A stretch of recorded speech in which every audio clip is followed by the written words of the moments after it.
आज अगर वक्त बुरा है तो दुनिया को हंसने दो। कल जब तुम अपनी कहानी सुनाओगे तो लोगों ने क्या क्या कहा है ये कैसे बताओगे।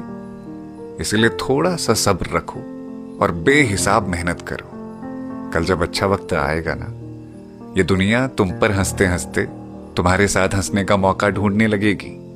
तब तुम इस दुनिया पर हंसना, मगर आज के वक्त को हमेशा याद रखना।